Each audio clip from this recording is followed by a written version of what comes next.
What is going on, my peeps? Your boy Versatile is back after hours back. Yes, starting off episode 8 talking about my Galaxy S20 3 days later review or first impressions.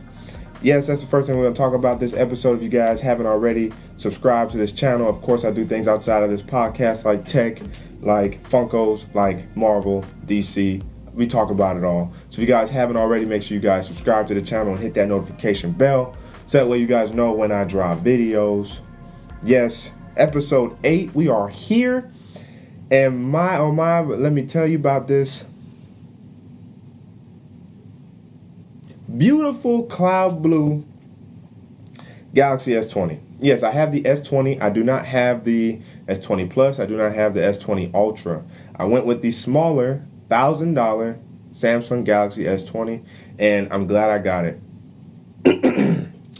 Woo, it's been a long day. Now, why did I get the $1,000 one? Well, to me, I didn't need the what they've been calling overkill of the Samsung Galaxy Ultra. I also wasn't trying to pay $1,400 for that specific phone. I would have paid that for the Z Flip, though, had it came to T-Mobile. But T-Mobile decided they weren't trying to carry it, thus we got the Galaxy S20. Now, what do I like about the S20? Well, it's also $1,000, and you get your money's worth with the $1,000. Yes, you may not get millimeter wave 5G, but you still get sub-6 5G. Now, one of the things that it seems to be a little wonky is T-Mobile's towers and how they have their 4G LTE and their 5G all kind of on the same exact tower, so you don't really know when you're actually using 5G versus LTE. And when I'm downtown in the building trying to use 5G, it's not working out that well. Sorry. Now, from time to time, it does work out, but like it seems like it's always jumping, and so because it's always switching between the two, like I don't get consistency with my networking and my data throughput when I'm downtown or uptown Charlotte. Now, when I switch off of that in the settings, you can go to your more connections, and then network mode, you can actually change it from 5G, LTE, 3G, 2G to LTE, 3G, 2G. When I switch it to there, I have no more problems with data throughput. So I don't know if it's just because 5G, again, is still in its infancy.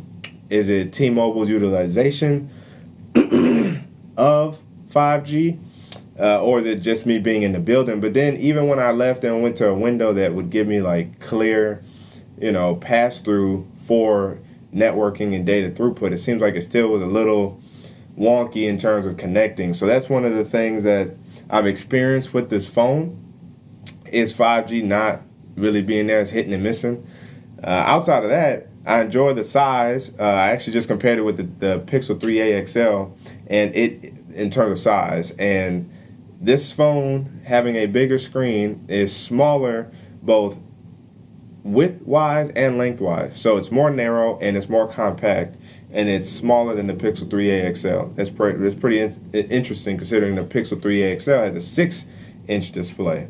So size-wise, feels good. It's almost as if, I really didn't change that much in terms of size. It's morphing time. I love that notification.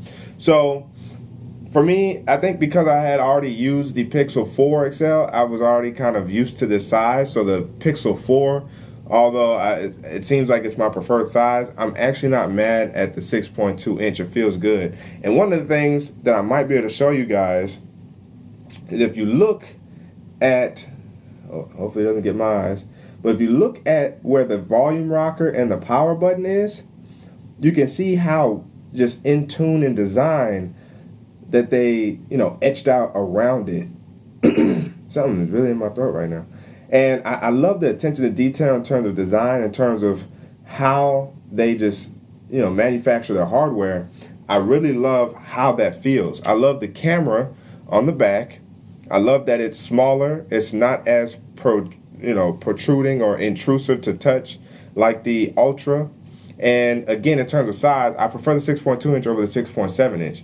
Now, my caveat or my one exception would be a Note phone being that big, because it also comes with an S Pen. So my maneuvering or handability, if you want to say, being able to use the phone will not be as big of a deal. Now, a pocket sword, it may be, but being able to use an S Pen for that size, I can do that. It's feasible. So in terms of hardware and design, I love it. The colors, I wish they probably could have added a couple more colors. Sorry, this is getting annoying myself. It's interesting they didn't have a black. It's usually traditional to have a black color. It's usually traditional to have some type of a white color, but they went with like a titanium looking gray, a cloud blue, which looks amazing, and like a rose goldy pinky ish salmon ish color. Flamingo. No, that was the S10e. That was a very, very vibrant pink, and the pink's actually not that bad. But I definitely like the blue out of the three. Had they had like the prism white again, this is really close to prism white, by the way. I probably would have got prism white. The Aura Glow is the color I was referring to in the in my previous video Friday that I had trouble uploading. I'm sorry I uploaded so late. But you can see with the color here is you can kind of see that rainbow sheen, that Aura Glow like etched into the color. And you see it kind of shift, and depending on the light, sometimes this phone looks blue, sometimes it looks like a hueish of purple. So it's the attention to detail that matters to me when it comes to Samsung's hardware. Software-wise, it's been amazing to use so far. I love One UI. It's very much so like my third favorite software to use. Of course, the Pixel experience, then the OnePlus experience, or Oxygen OS, and then One UI. And I would say that because Oxygen OS definitely includes. Let me bring this a little closer. Oxygen OS definitely includes much of the features that's in One UI. It's just a little more clean. My goodness, and it's very closely related to the Pixel software. So by no means am I like hating or anything on the device in terms of software, because again, I love it, and I loved it on the tablets as well. And using this with my tablet has been a delight. That video will be dropping very soon, possibly tomorrow. We'll see. But that's been nice to use. I also use Bixby Routines. I forgot how well tuned Bixby Routines is. I forgot. It's basically if this then that. And it works so beautifully on here, and I'll have a video for that. I would say that should drop Monday. I'm going to record that on today, Saturday. Technically right now it's Friday, but when this uploads, it'll be Saturday. I forgot how well that works. Just how intuitive it is to the settings on your phone and what you can specifically make your phone do depending on the time or the place, this and the third. So I'm going to get into that. Very, very neat app. In addition to Samsung's ecosystem. I love how the Galaxy Buds sync up so quick to this. I haven't got my Buds Plus yet because I'm waiting on my $200 offer from Samsung. So I will be getting the Plus, and the red color is available. But using the first gen Galaxy Buds, they sync up so well. You get how much battery left is in each earbud. You know, displays very similar to like the AirPods. So just the integration of their other devices works very well with this phone, and I'm glad I picked this phone out of the bunch. Again, I probably still would have went with the Flip, but I definitely enjoy using this S20 because it just reminds me of how good Samsung is with their phones. What else? Battery life has been amazing. As I showed on Twitter, I guess I can throw these pictures up here of all the battery life over the last few days. The first day I got over 8 hours, but I forgot the screenshot. But this, as you guys saw, it was over 7 hours. But I got over 8 hours in that day. And then the next day I got about 5.5 or so. But I got like longer, just a hair bit longer battery life. I did put on a charger for about like 10, 15 minutes. But I did get a little... I still got over 5.5 hours.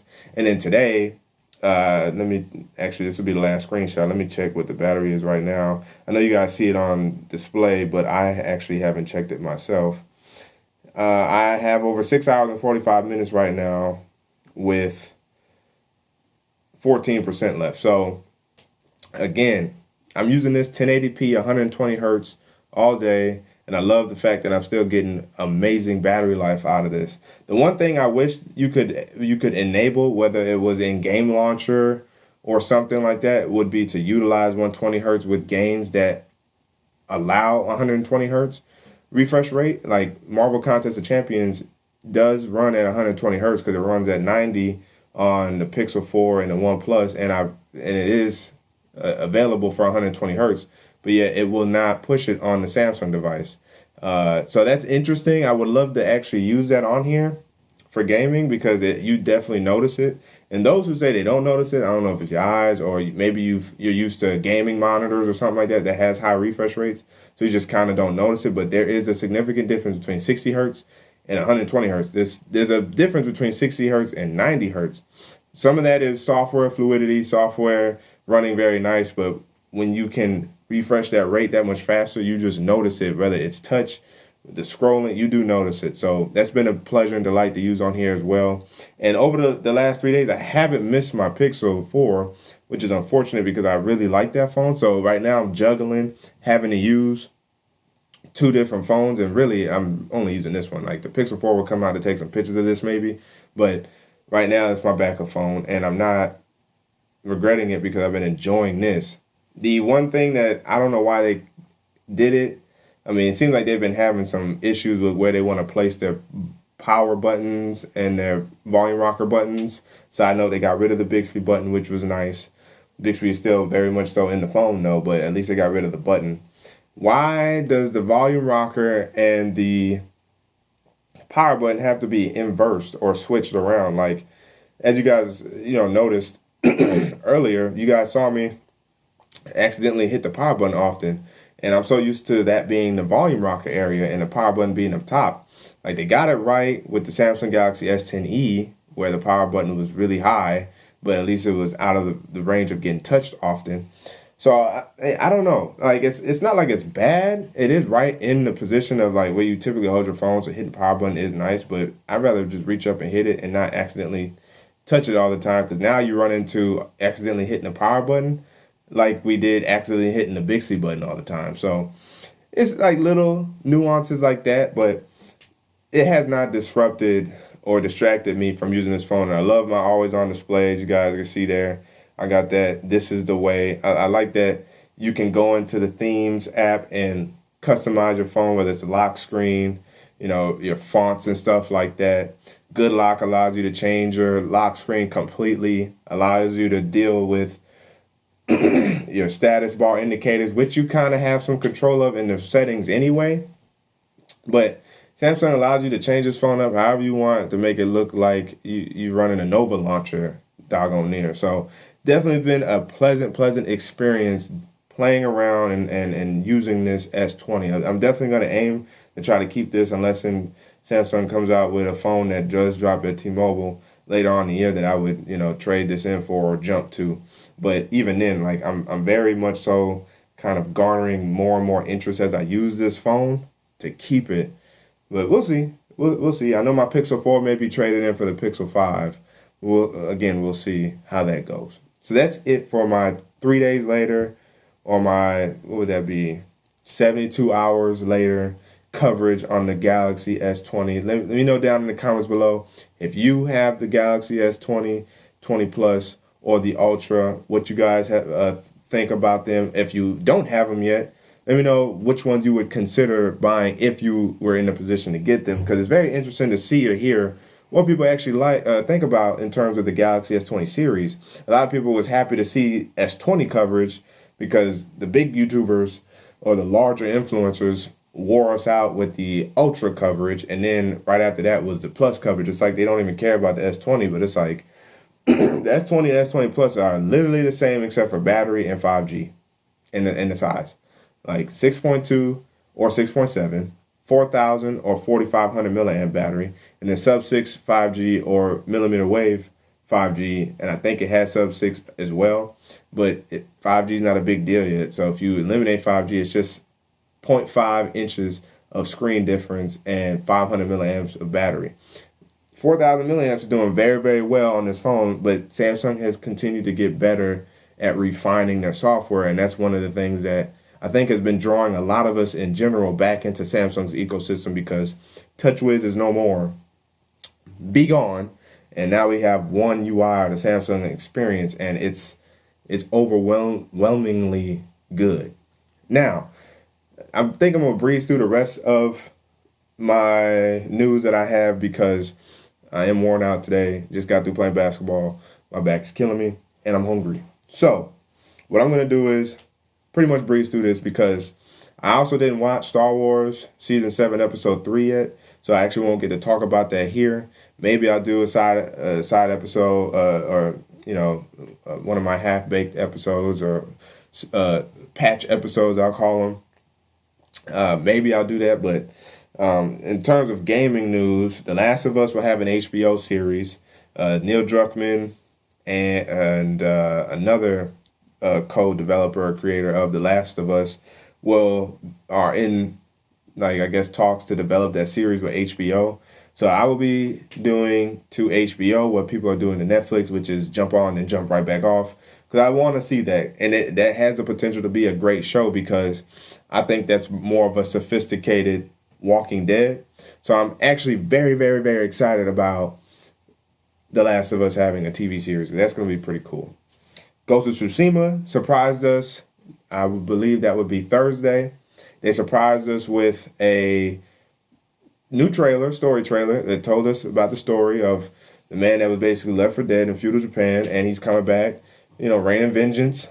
His name is Jin, and they also hit us with a release date for Ghost of Tsushima. A lot of us thought Ghost of Tsushima wasn't coming out until later in the year, post summertime, because I guess the summer block of time, June, July, and August, a lot of AAA games or big name games don't really come out during that time. I don't know why, because kids are out of school, and for the most part, people like playing games during that time still.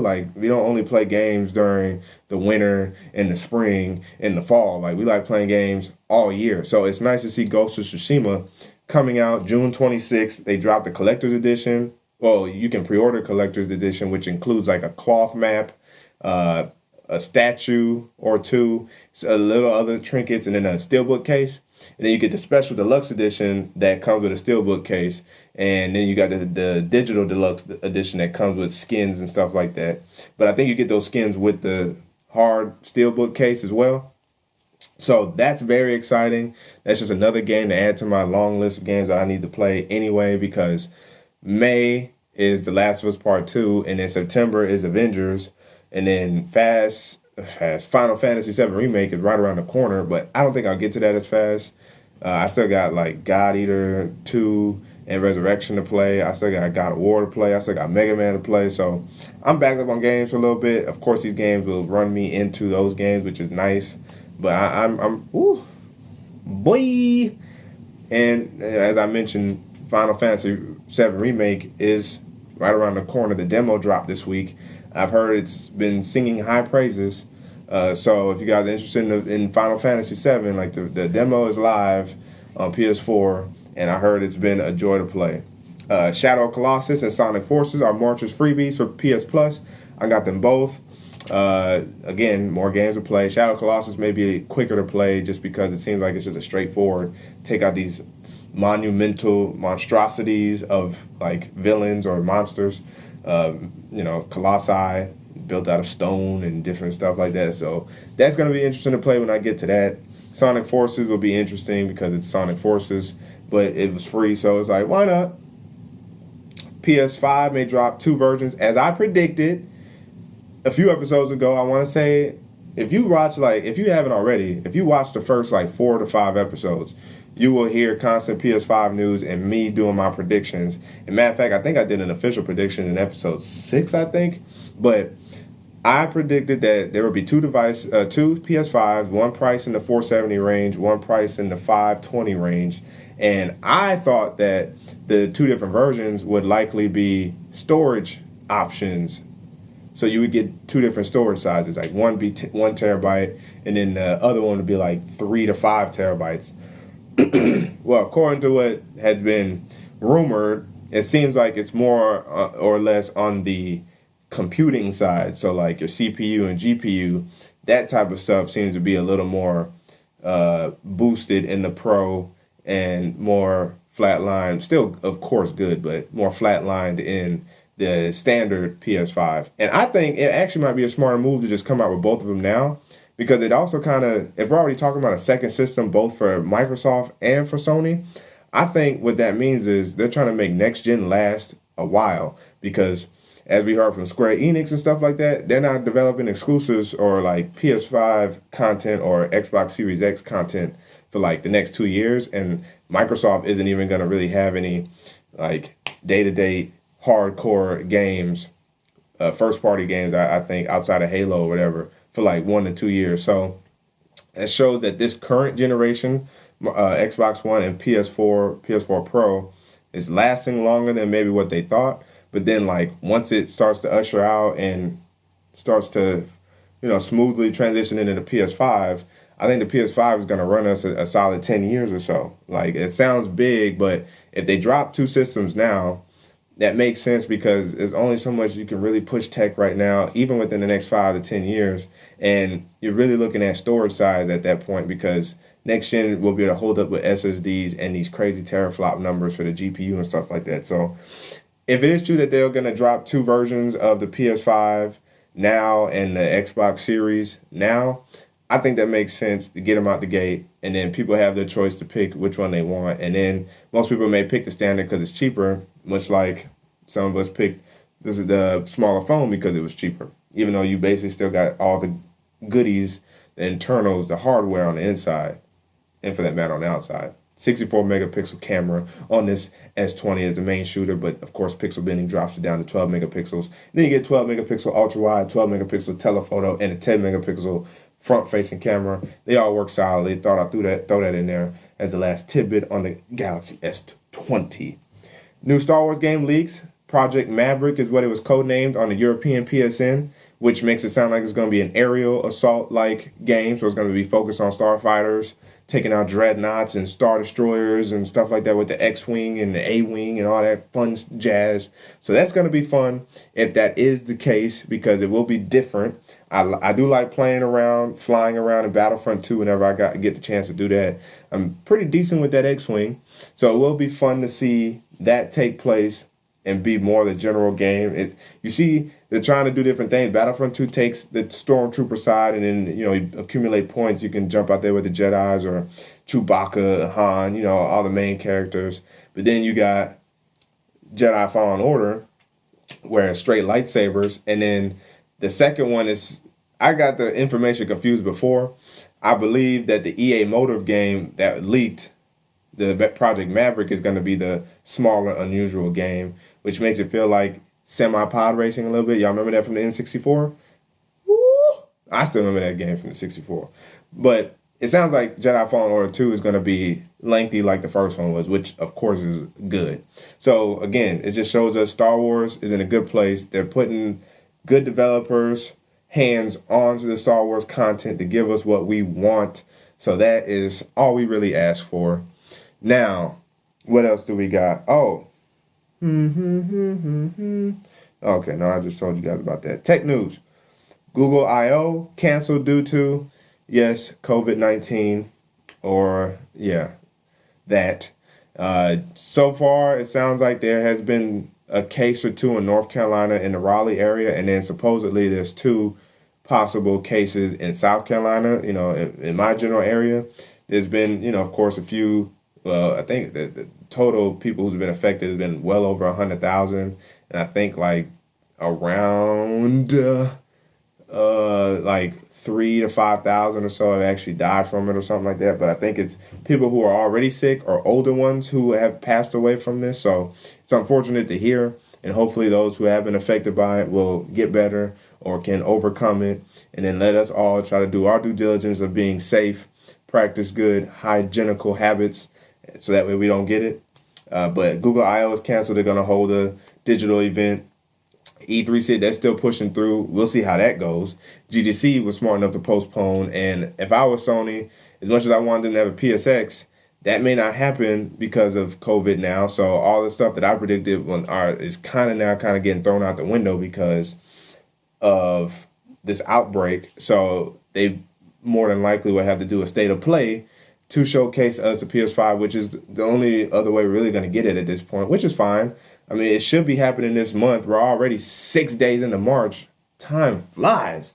6 days into March. We still haven't heard anything from Sony about the PS5 yet, but I imagine it's going to be, well, I predicted March 31st, so we'll see about that.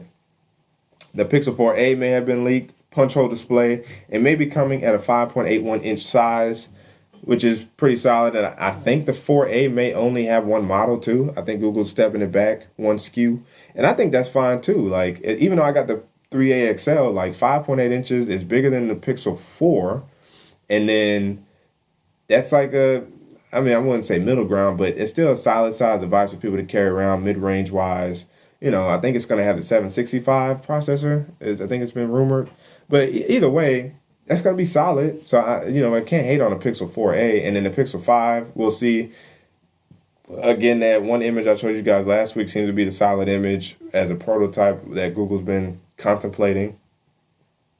And that's pretty much it. I guess the last, again, few things, I thought it was the last it, but the last few things I want to say is I mentioned in the last video, or my One UI 2.1 features video, that I had video enhancer on, but then I turned it off. I keep, some of that kind of comes back to me when I haven't used a phone in a while, but I don't use video enhancer because it seems like it overly brightens it, or almost casts this weird fade in the images. So I don't use that anymore on the phone. And then lift awake I turned off because I use always on display. The point of always on display is to show information. So if I lift awake, then I kind of defeat the purpose of my always on display. And since I use tap to show on my always on display, that will let me know if I need to pick up my phone or not. Or even if I do pick up my phone, I can double tap or tap and then use the fingerprint sensor or the face scanning to get into the phone. So I don't need lift to wake on. So I disabled that. So I turned it off. And then, I mentioned to you guys that I'll be dropping a Bixby routines video soon. So I squeezed all that in to where I wanted to anyways, which was amazing, fantastic. I appreciate you guys sticking through, watching this. If you guys made it this far, type down below or comment, Stark is in the building. Stark is in the building. Go ahead and comment that down below if you guys stuck this far. But hey, that's it for this video. Hope you guys appreciate and enjoyed it. Your boy Versatile is signing out. And until the next video, we're officially closed.